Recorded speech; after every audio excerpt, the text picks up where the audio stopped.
Hello, I'm Eric Wizens. Welcome to the first episode of many exposing money laundering, police, prosecutor, judge, um, ministries, auditors, attorneys, um, obviously corporate board members and executives in money laundering and all sorts of corruption.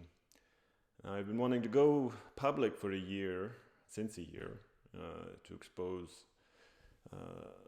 sort of money laundering and corruption, and especially like how the legal community in Finland sort of works together to cover up money laundering and harm the person reporting money laundering, and in like most outrageous of all, like your own attorneys. I eventually do get an attorney's signed, as well as someone who I meet who says he's not representing me and then represents me directly to police, which is like the most outrageous, crazy part of the whole story. But all to cover up money laundering. It's like, especially the corporate attorneys. I'm told there's a good attorneys somewhere. Not met them yet, but definitely the system and the opinions and actions of corporate attorneys in Finland are like essentially uniform. Like I talked to over 25, 30 attorneys. So yeah, I guess. But let's get started. And because it's been a long time. My reputation has been damaged in all this.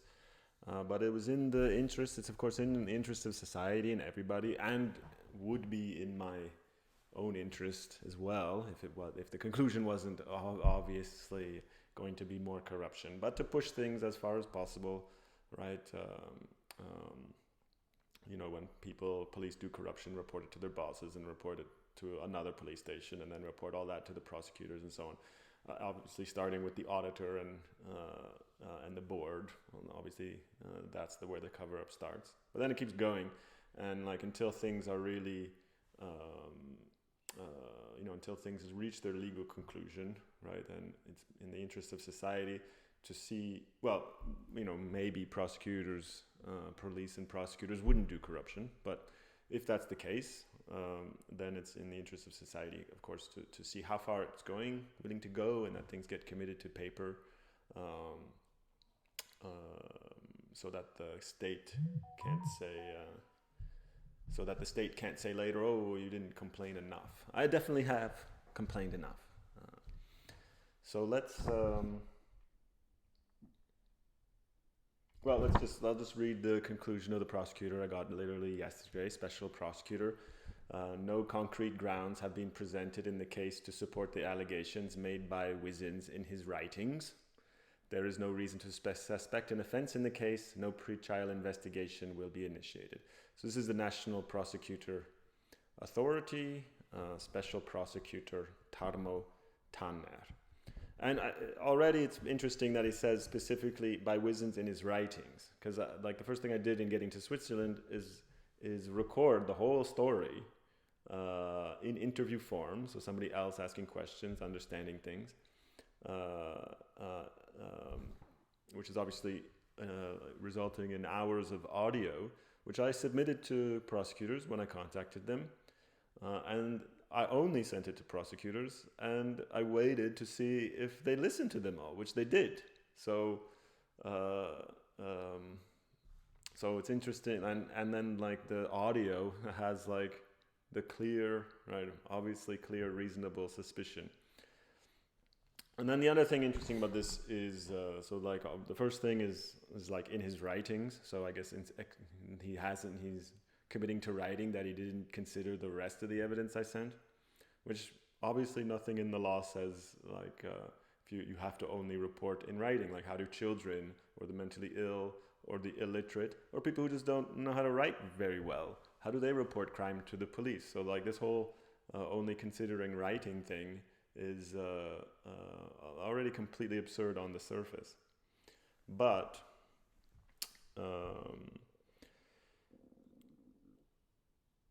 the other reason is, right, a mere claim of an offense having been committed does not suffice to exceed the threshold for a pre-trial investigation. So, like, I've provided so much evidence, like the legal reasoning, like they could say, okay, that evidence isn't good enough, but I've clearly provided way more evidence than a mere claim, right? A mere claim is like, just accusing somebody without any story or evidence or anything.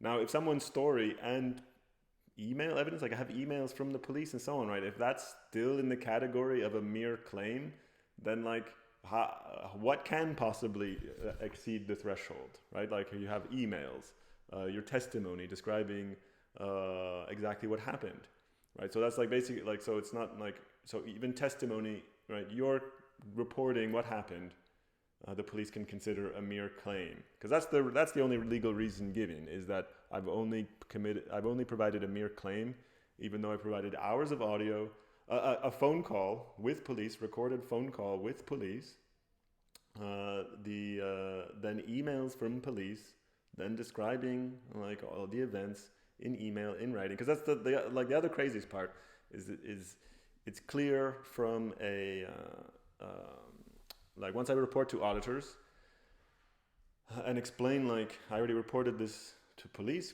corruption of Tampere and Tampere and Tikkurila police. I then reported their corruption, including a threat to murder me, which I think is a completely credible threat to murder me, but certainly assault and fraud and extortion and things less than murder, but still pretty bad. And the money laundering, obviously, everything that's happening is to cover up money laundering. And the first prosecutor, national prosecutor, say they started the investigation. So I'm like, okay, great. And they go through the audio that I sent them. So I'm like, okay, great. They started the investigation. They're going through the audio. They'll come back with questions. And then eventually and then I talk to the head investigator. And then he's like, the main thing I want to ask him is what happened to my cases? Because I filed, like there's two cases I filed of crime last year, as well as a case filed against me, which the police do investigate and phone me up to say I've been suspected for a crime.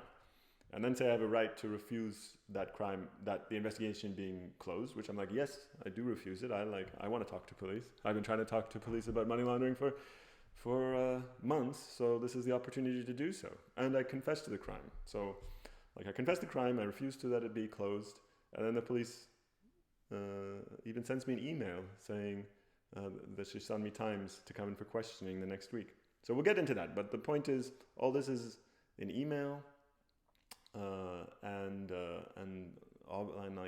I then explained to this police officer the reasons for accusing me of something is that I reported money laundering, and it's all to cover up money laundering. I explained the money laundering to this police officer for like an hour before she eventually agrees that I can come in for questioning.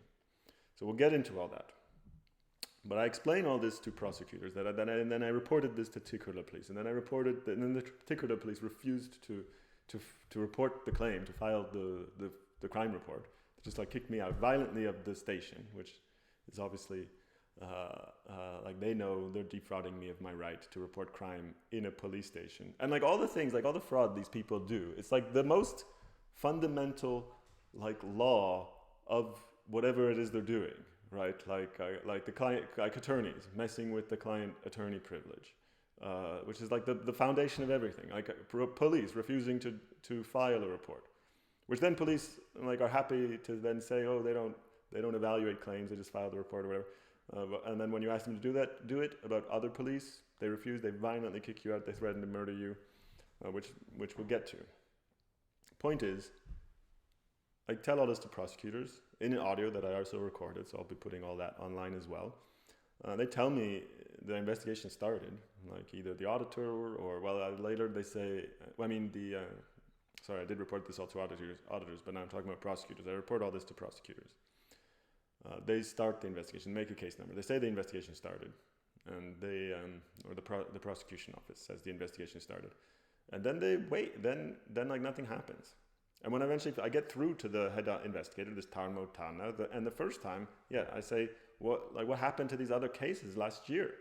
And he says, oh, I'll look into it and he'll send me the stuff, whatever, right?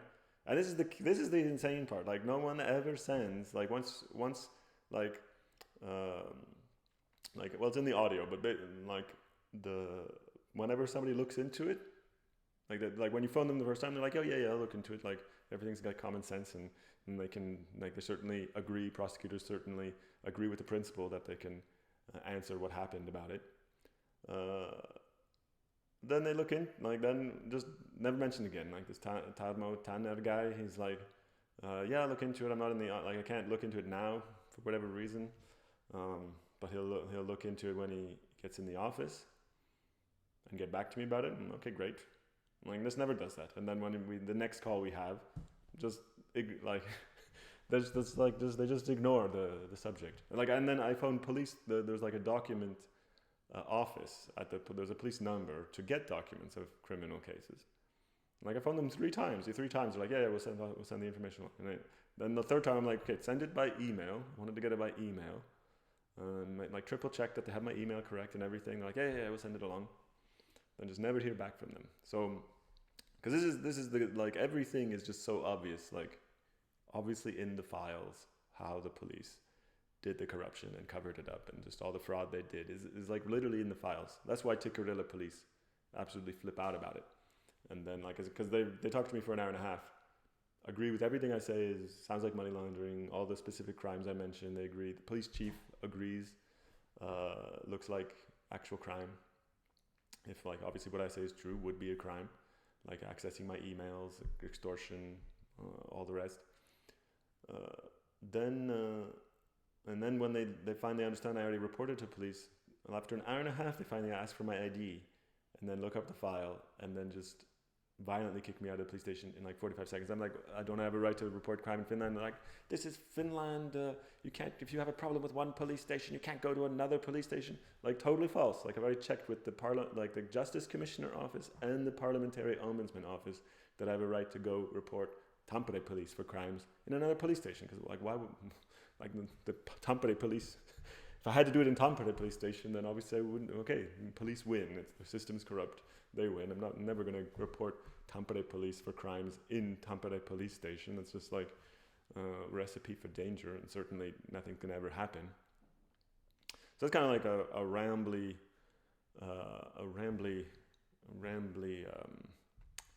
presentation of, like, just how crazy things are.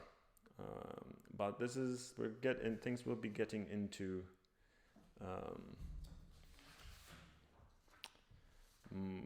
In detail, and going through and, like, proving, like, everything I say, like the reason I go to police is because I have email evidence, like hard evidence. And like, when I say people access my email, I have the logs of them accessing my email illegally. So if I didn't have any evidence, it was hearsay, whatever, and, like, those cases never go anywhere. I would never do anything. Like, and that's what I think people who start covering up, they think if somebody committed these crimes I'm talking about, they did it over the phone, and it would be hearsay evidence, which is like, if you're going to do crime, like, have at least a minimum respect for the craft and keep everything over the phone and nothing recorded and nothing, like, these people not. And when we do have verbal, like with the people I'm accusing of money laundering, when we do have meetings, like verbal exchanges, like, the company records it, they record it. So, like, there's recordings of, like, all the stuff that is verbal. There's, like, video recordings of those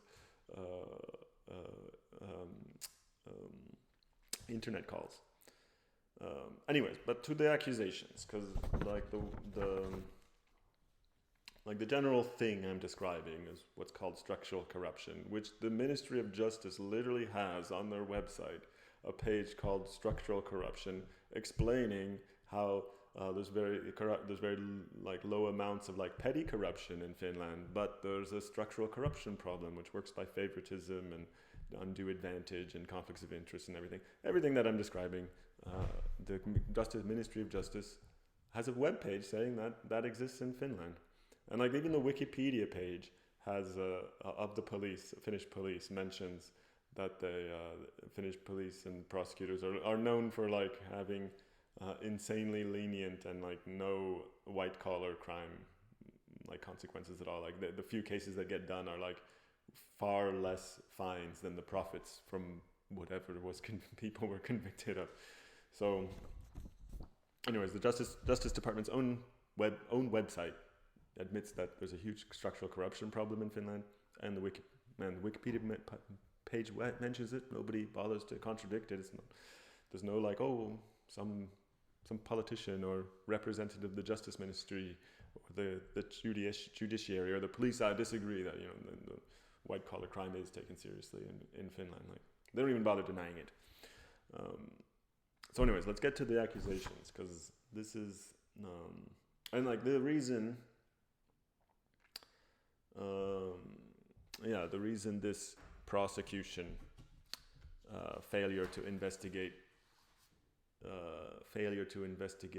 Finnish police for failing to investigate money laundering and so on, the first damage that it causes everybody is like most of the people I accuse of wrongdoing would immediately settle with police if there was an investigation.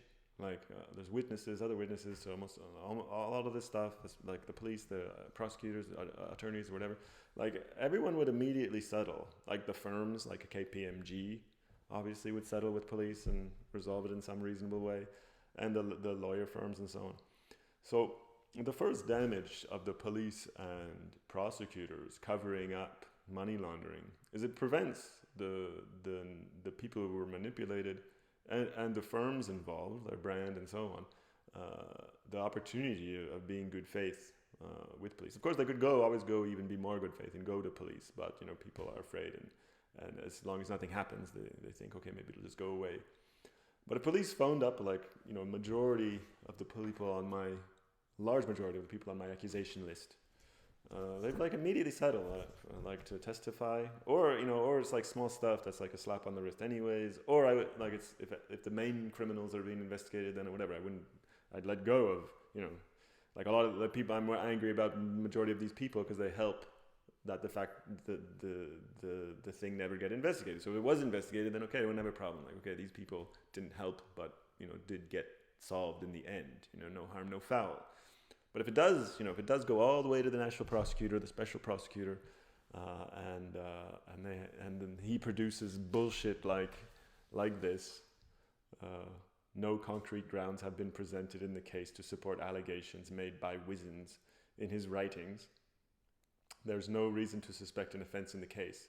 No pre-trial investigation will be initiated.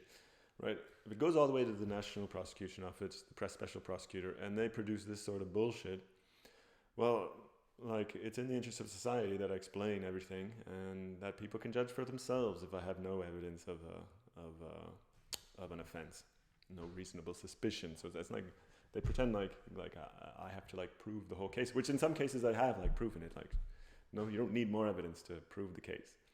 The point is, the first harm is that the people I'm about to accuse of, had police and prosecutors been good faith and just like done their job, right, they would have been able to settle and not have their name publicly accused of money laundering or helping money laundering or aiding money laundering in some way, directly or indirectly, in public. Especially the firms, right, have a right to be pissed off.